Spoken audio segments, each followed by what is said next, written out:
Good day, learners. Welcome to Technical Sciences lesson. My name is Zamisile Mdima. This lesson is brought to you by Sci-Bono Discovery Center in collaboration with Gauteng Department of Education. So today, learners, we are continuing with our revision, which is basically the first term work that is covering mechanics, okay? But today we're putting on a lens on parallelogram law of forces. We're trying to understand the law itself. We're trying to understand the calculations that come with it and the scale drawing that comes with it, okay? Hope you enjoy it. Let's begin.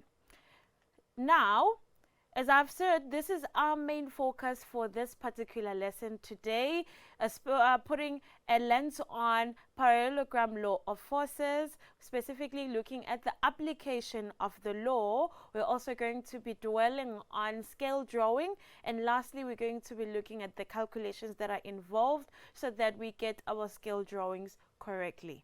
Okay. Let's look at the knowledge that we should know by now. This is basically the content for term 1 in grade 11. Okay, so by now, from the previous lessons that we've done together, we know what is a vector and we know what is a scalar. And we also know how to represent vectors graphically using different types of method, whether be it that it is your Cartesian coordinate system, your compass directions, or whether it is your bearing. Whichever way that your vector is given to you, you are able to represent it graphically using all those three methods. Okay, and by now we know the kinds as well as the types of forces that they are, let it be your contact or your non-contact force. Okay, also we know the types that they are, the types of the non-contact forces as well as the contact forces. And by now I'm sure all of us do know the difference between the collinear and coplanar vectors, okay, by defining them and by graphically identifying that this one is a collinear and this one is a coplanar vector. Not forgetting that vectors are indicated or they are drawn using an arrow as well as an arrowhead, so that the magnitude of that specific line is a representation of the magnitude of that specific vector, and then an arrowhead represents the direction in which it is acting into. Okay, so and then by now we should know the determination of the resultant force by using different methods that there is. We've got your your Pythagoras theorem, you've got your head to tail method, you've got a parallelogram law of forces, which is what we are specifically focusing on today. Now, also, we know how to resolve a force into its components. That is your vertical component as well as your horizontal component. How we go on about it and how we perfectly come into resolving these components. Finally, by now, I know we know the difference between the static frictional force as well as the kinetic frictional force and the importance of friction in our daily lives. Okay, so let's get through it and focus now on the parallelogram law of forces. So this one is our question 1, and it's taken from the Gauteng Department of Education Learner Rela book, okay, which I'm sure that most of you or all of you rather have it. Okay, it's saying at the top right there states the parallelogram law of forces. So before we can even be able to apply the law, we should be able to state the law on itself. So it says that if two forces that are acting at a point, okay, can be represented by the two sides of the parallelogram, both in magnitude and in direction, then the diagonal then represents the resultant force of the two forces that are there. Okay, so it is very important to be able to state the law, understand the law, so that application is very easy and doing your calculations is very easy.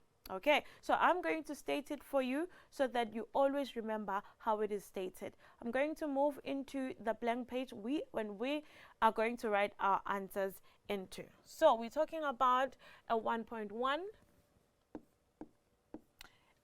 we are defining a parallelogram law of forces. Okay, so state that if two forces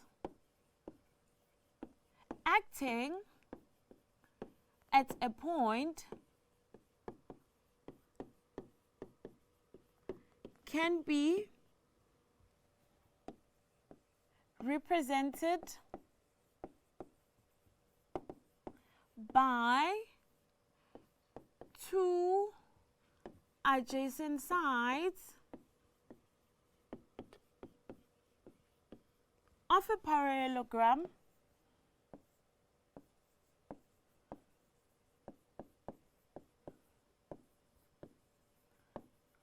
both in magnitude and in direction,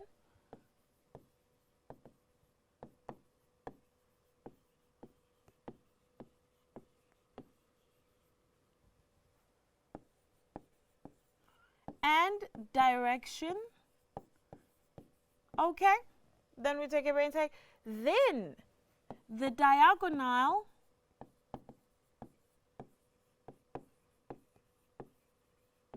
from the point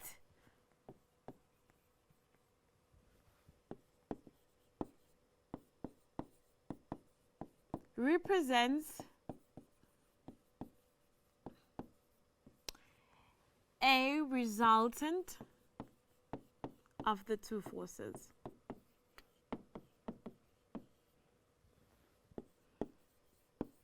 Sure, I know it is long, but the minute we start applying this law, you'll see that it is just a very short thing, because now you'll be utilizing it with understanding.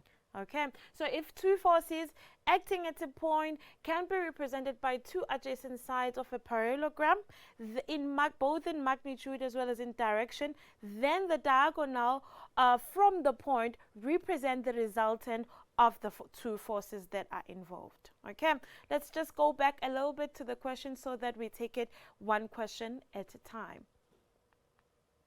Okay, so we were answering question 1.1, which states the parallelogram law of forces for 2 marks. Okay, so 1.2 is where we are right now. It says study the diagram of the frame hanging on the wall below and answer the questions that follow. So this is in the blue, this is our frame, and it's hanging at 45 degrees. We have force number 1 and force number 2, both in 45 degrees to the horizontal. Okay, so let's find out what the questions are saying. So 1.2.1, it says that by means of calculations, determine the magnitude of the resultant of the two forces. By means of what? Of calculations. Okay, we need to determine the magnitude of the resultant. Okay, so in this case, we need to apply the theorem of Pythagoras. Okay, so that we are able to answer it successfully. So let's look at the two forces that are acting in this photo frame that is hanging on the wall. So we've got F1 that is given as R1, which is 50 newtons, and we've got R2, which is 40 newtons, and we're trying to find the resultant of the two forces. Okay, so what should we do? Let's just go on a clear page, and then we're going to say 1.2.1, because it's by means of calculations. So this is going to be FR squared is equals to it is R1, FR1, but we can't call it R as well. So let's just say F add X, just bring back the formula as it is, plus Fy squared. Okay, so we're looking for the FR because we're finding the resultant force.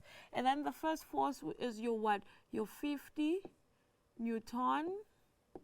So it's going to be 50 squared plus into 40 squared. Okay, and then you put that into your calculator, and then what is your 50 squared? Is going to give you 2,500, and then you add it together with your 40 squared, which is 1,600, Okay, remember you are still getting down with your FR squared. Okay, so FR squared is therefore equals to, what is then 2,500 plus 1,600? It's going to give us 4,100. Okay, but now we're not looking for FR squared, we're just looking for the resultant force, which is FR only. So we introduce the square root both sides. So what is happening on the left is what is going to be happening on the right. Now, therefore, this squared is cancelled by the square root, and then FR is therefore equals to, what is the square root of 4,100? It is giving us 64,03. Right, and because it is a force, so your resultant force, it is in newtons. Right, so that's how easy it is to find your resultant force using your calculations. Right, now let's go back a little bit so that we get a feel of question 1.2.2. It says use the scale of 1 centimeter is equals to 10 newtons to determine the resultant, which is in magnitude as well as the direction of the two forces. So we are given the scale.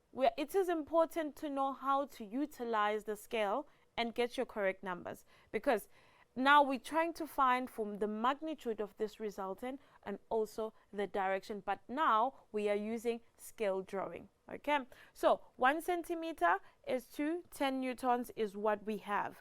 Okay, and then we have a 50 newton at an angle of 45 as well as 40 newtons at the angle of 45. Okay, let's start by doing the calculations behind it. Let's start by knowing how to use the scale to our best of interest. Okay, so let's just do it here.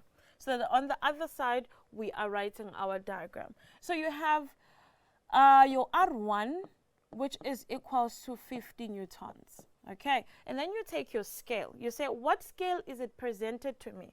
Let me just write it using a different pen and say it is 1 centimeter is to 10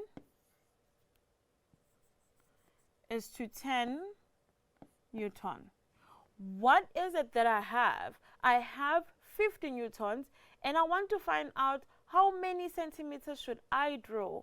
Okay, you said the things that have the same SI unit, because you've got newtons is to newtons. So you do have newtons from the scale. Now, the one that is presented to you is what? It's 50 newton.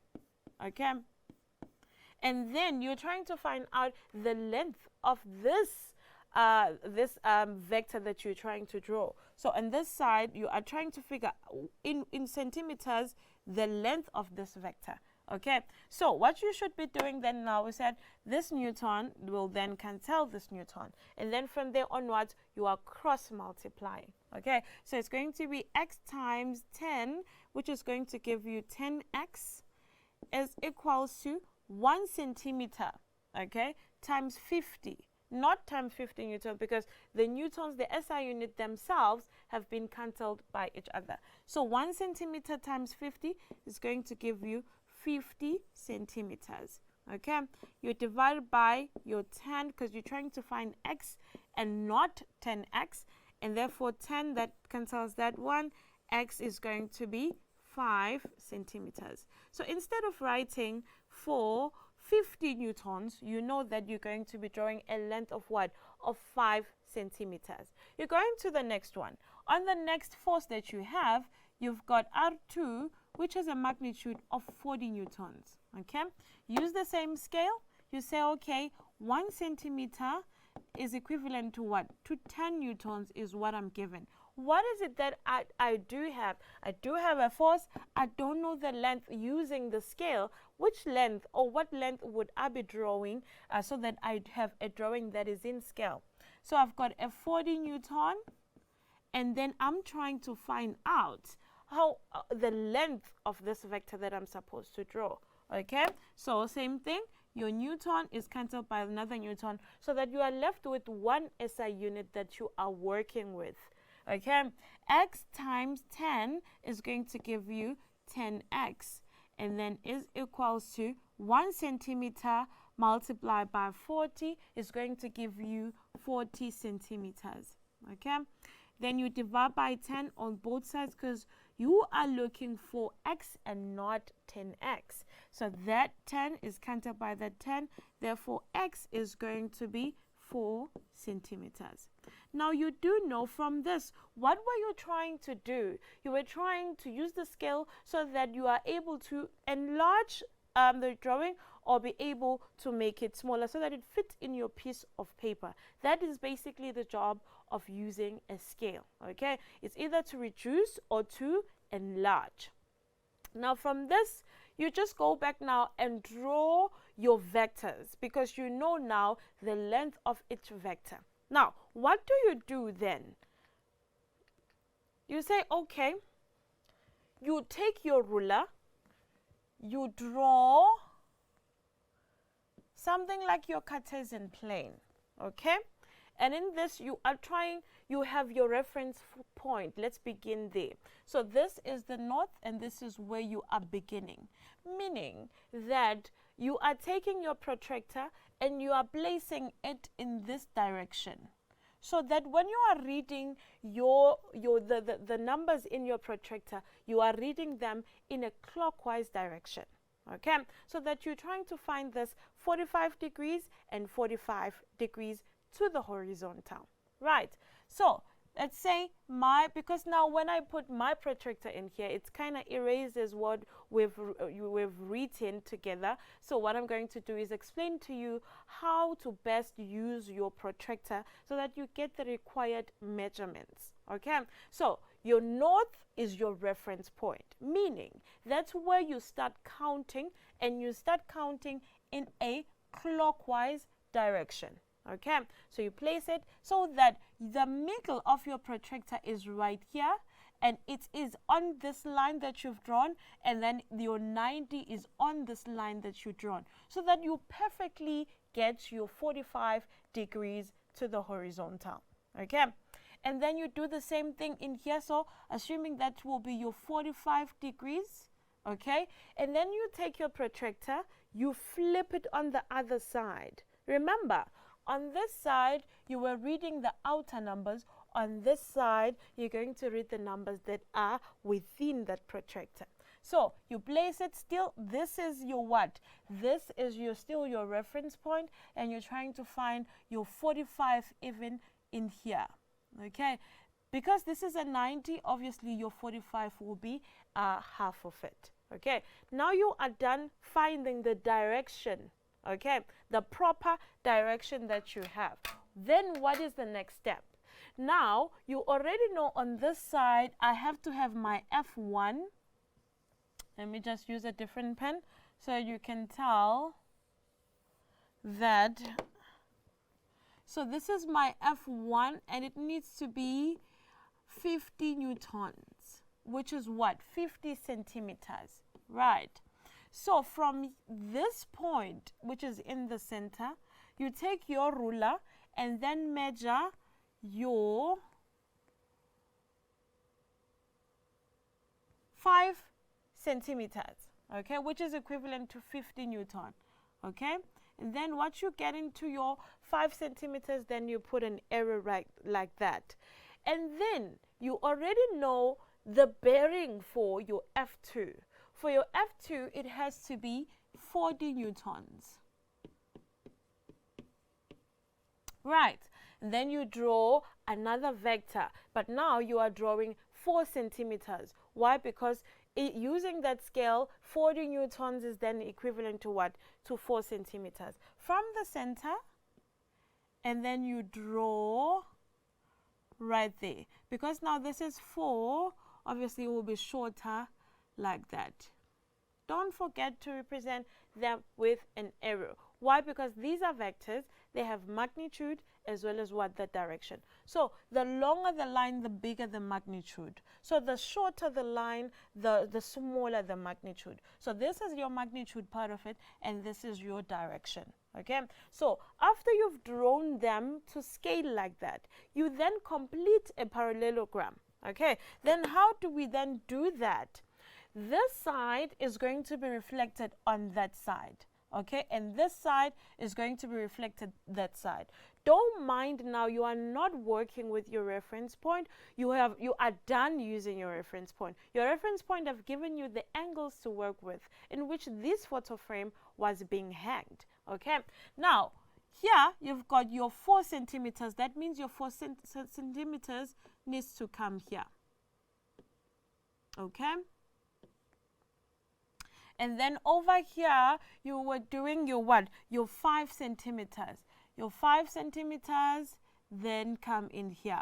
You would see, or rather you will notice that I'm no longer drawing solid lines. Why? Because I'm just completing a parallelogram. Remember what the law is stating. Is that if the two forces that are acting at a point, here's these two forces, and they're acting at a point, can be represented by the sides of a parallelogram. And we've said, okay, these are going to be represented by the two sides of a parallelogram in magnitude and in what? In direction. So we've got the magnitude that is drawn in scale, and we've got the direction using indication of the arrows. Okay, and then now it continues to say, then the diagonal from the point. Where's the so we need to move from here up until there.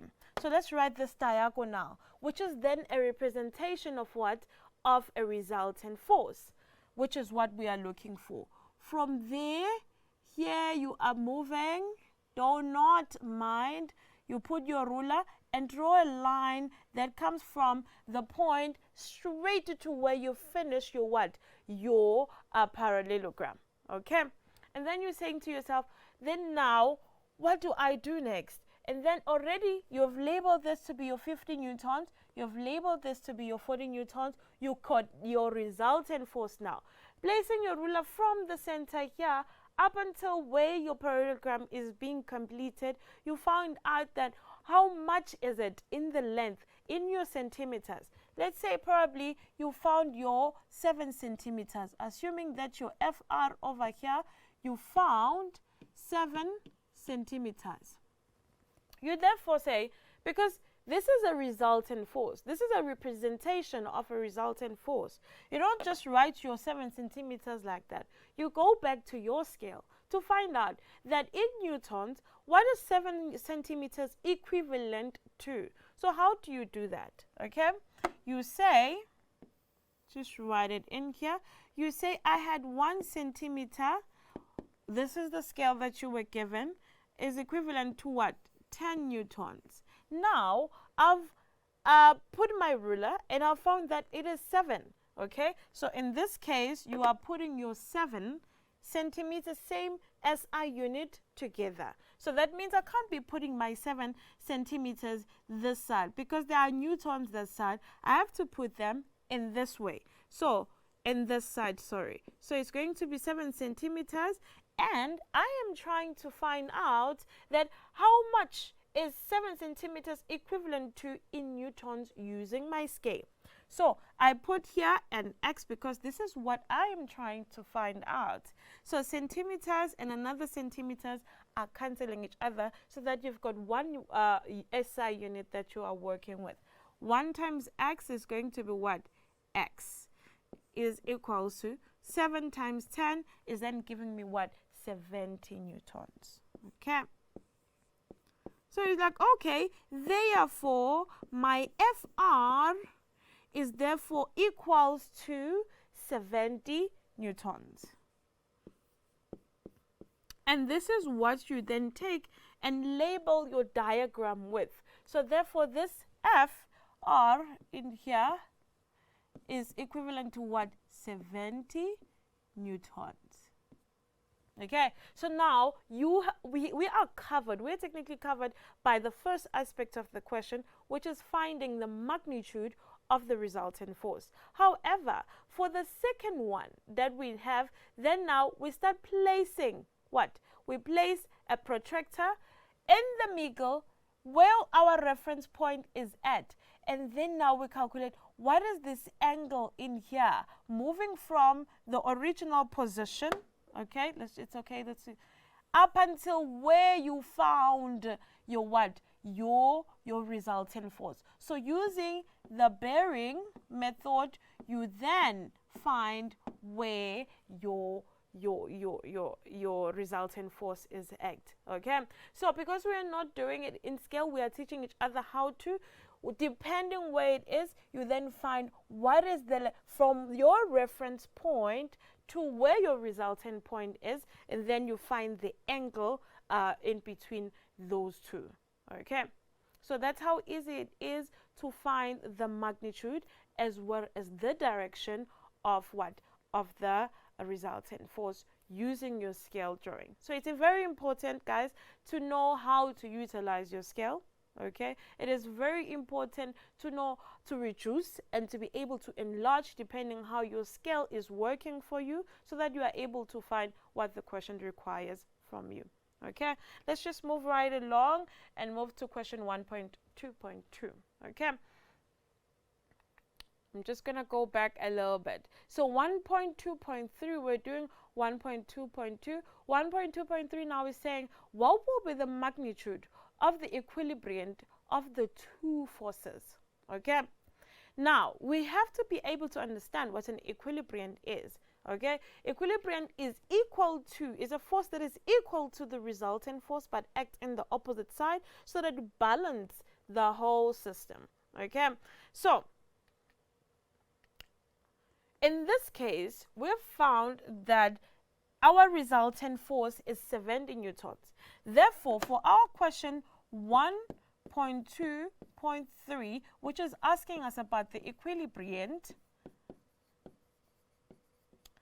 is therefore going to be how much? It's going to have to be 70 newtons, and I'm going to say negative so that it indicates the opposite direction.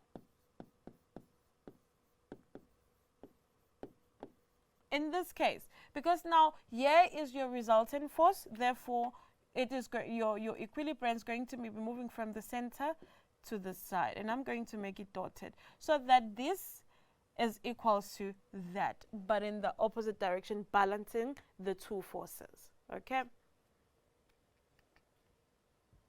Question number 3 is taken from the Exemplar, grade 11 paper, paper 1. It's a 2017 paper. Okay. It says use the parallelogram of forces and determine graphically the magnitude and direction of the resultant of the system of forces as indicated in the figure below. Okay, you apply the same methodology, you apply the same way of calculating whether the length of those vectors that are going to be written by you. So in this case, your scale that is given to you is 1 millimeter is equivalent to 5 newtons. Okay, so you've got your 20 newtons and then you've got your 50 newtons. Let's go through it again so that we see if we did understand indeed what are these methods that we are looking for. It's important to use your scale so that you determine the length of the vector you should be drawing. So instead of using 20 newtons, let's make this to be our F1 and let's make this to be our F2. So instead of using 20 newtons, what is 20 newtons going to be equivalent to in millimeters? So that's basically what our scale is saying. Okay. Let's go find a page where we are going to work. Let's start by using our calculations a little bit and say, okay, we are on question 3 and then we are doing question 3.1. We're saying 1 millimeter is equivalent to what? Is equivalent to, okay, let's just go back a little bit, 5 newtons that is. And then we've got 5 newtons. And then you say to yourself, what am I given? I'm given newtons, and I'm trying to find out the length of these vectors that are going to be drawing on paper. 20, let's begin with a 20. Then we have 20 newtons in here, and we are trying to find out the length in millimeters of these vectors. Okay, so this newton is cancelled by that newton, and then we cross multiply. And then x times 5 is going to give us 5x, and then is equals to 1 millimeter times 20 is going to give us 20 millimeter. Okay, and then divided by a 5 divided by a 5, so that we find x when these two 5s cancel each other. So 5, 10, 15, 20, we've got 4 millimeters. Okay.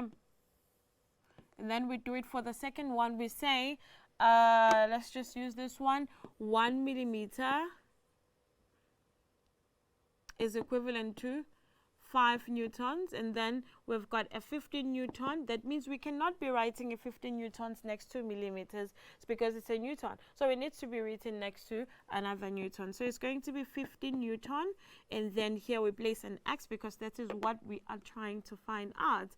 When that newton cancels the other newton, we are left with 1 SI unit to work around with in our calculations. So that means x times 5 is going to give us 5x, and then is equals to 1 times 15 is going to give us 15 millimeters. Okay, and then we're dividing it by 5 on both sides. Therefore, this 5 cancels another one. X is equals to 5, 10, 15. So it's going to be 3 millimeters. So instead of representing 15, we're going to be 15 newtons. We're going to be writing 3 millimeters. Okay. So you go and draw your Cartesian plane using your ruler. Okay, so that you have your reference point and you know where to put or to place your protractor. Now, here's our Cartesian plane.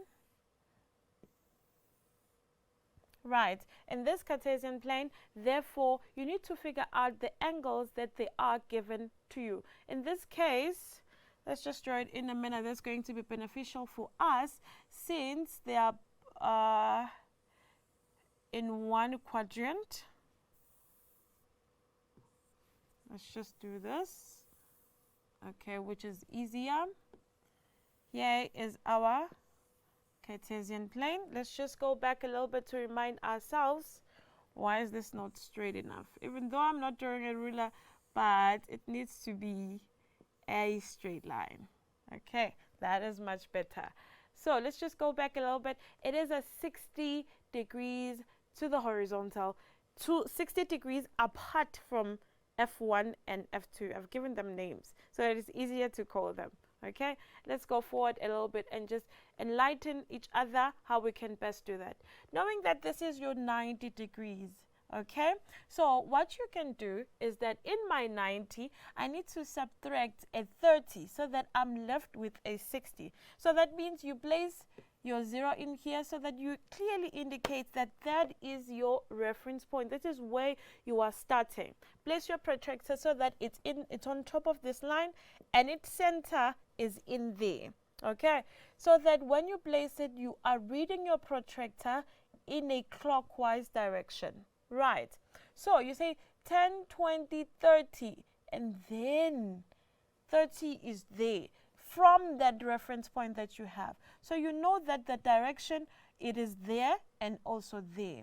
Okay, so because these two forces are 60 degrees apart. So if we take out this 10, 20, and 30 in here from our protractor, we are left with 60 degrees. So that means that our force, okay, we're left with 60 degrees to make a 90. So that means we have to have a perfect direction for our two forces, which are 60 degrees apart.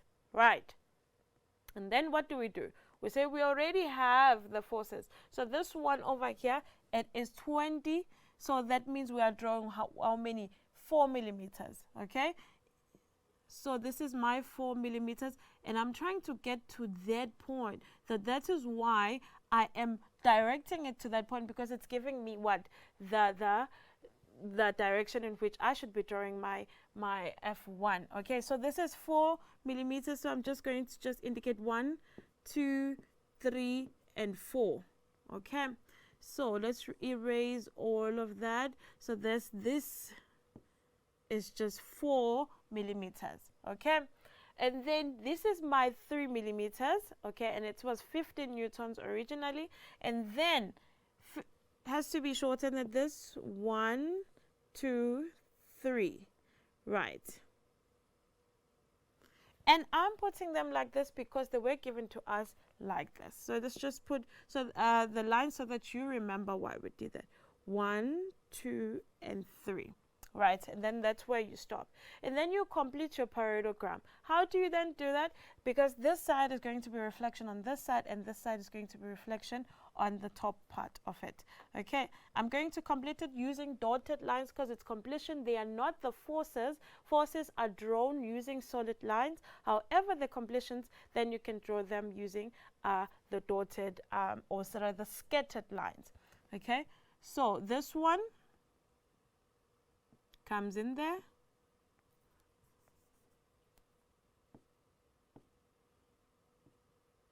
Okay, and then that one comes in there.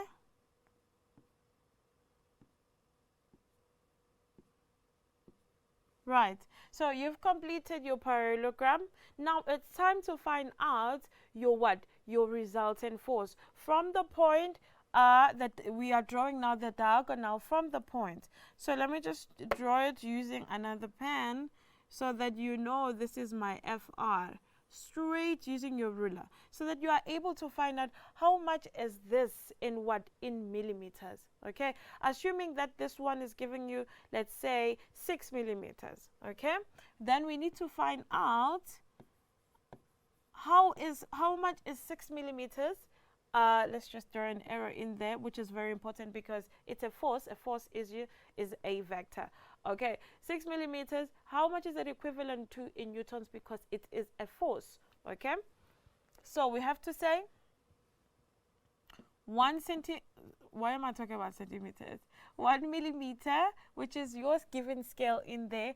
1 millimeter equivalent to 5 newtons, and I have in this case my resultant force is giving me 6 millimeters, assuming so because we are unable to put our protractor and get the straight answer.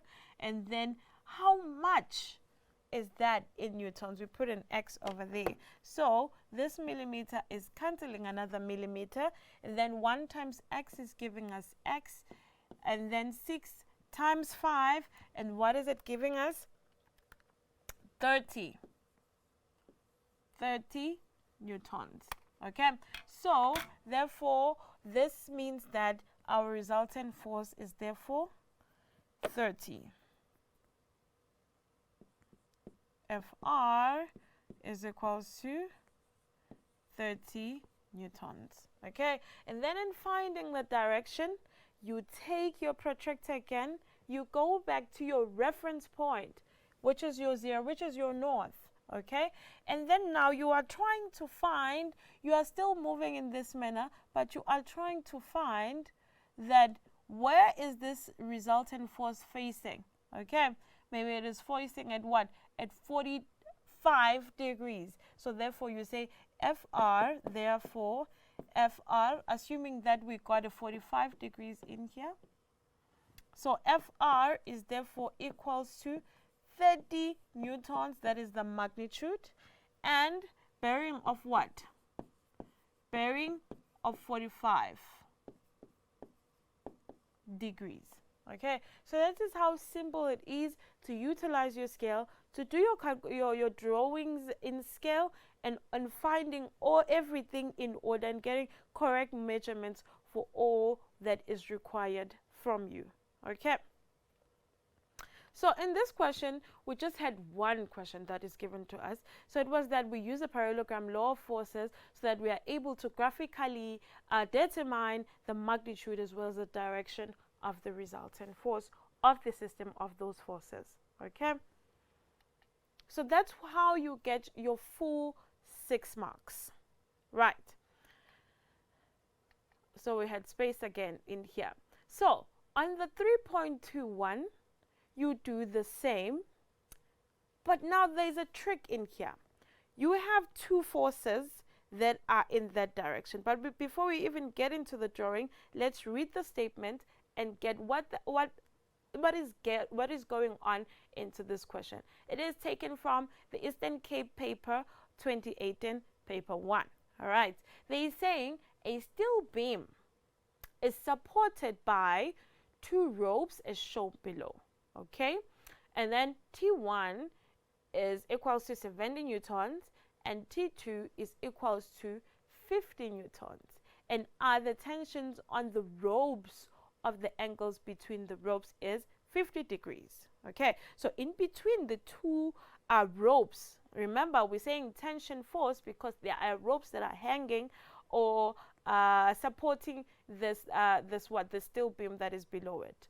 Okay, so the tensions on the rope are the angle of 50 degrees apart. Okay, so the first question, we need to be able to state the parallelogram law of forces, which says that if the two forces acting at a point can be represented by the two adjacent sides of the parallelogram, okay, then in magnitude as well as in direction, then the diagonal from the point represents the resultant force of the two forces. Okay, and then 3.2.2, use the parallelogram law of forces and determine graphically the magnitude as well as the direction of the resultant tension of the tension number 1 and tension number 2. So nothing is different in here except for you knowing how to, okay, on how to find the relevant angles, because that is where we usually mistake it from. Okay, so the first thing you need to do is that in you are drawing your Cartesian plane, and then in here for these two forces to be 50 degrees apart, so you are drawing your line in here. Mind you, this is my dotted line because it's not there, and then from there is your dotted line in there.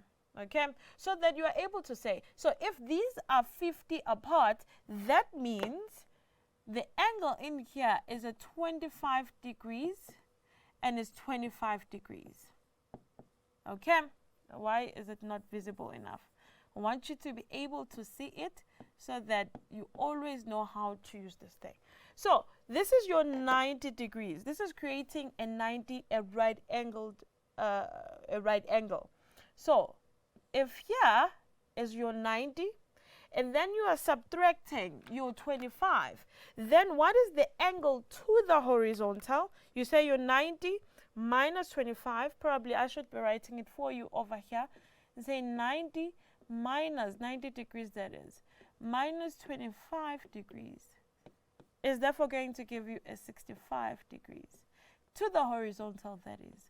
Okay, so now you know that when you are drawing your vector, so this vector needs to be in 65 degrees to the horizontal, okay, because you have already subtracted what, a 25 as well as the 25.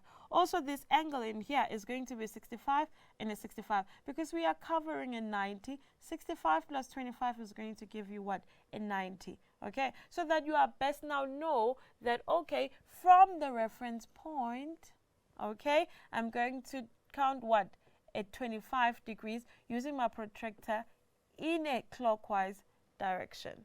Okay, and then the rest is still the same. Right.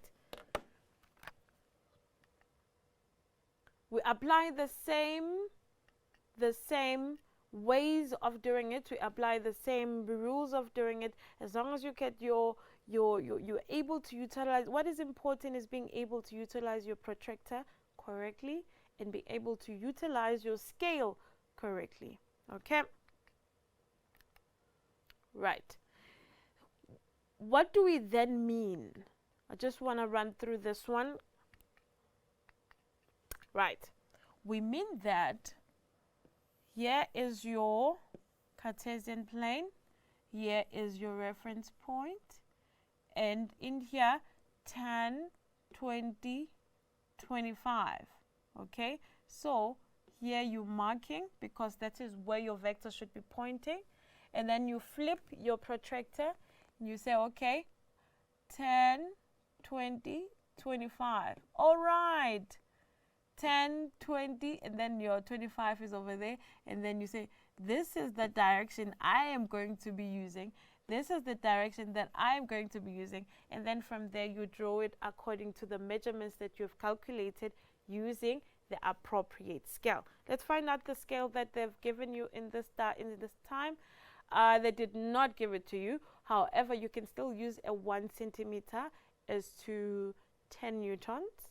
Okay, so if you're using your 1 centimeter as to 10 newtons, then this one is going to be 5 centimeters, and this one over here is going to be 7 centimeters.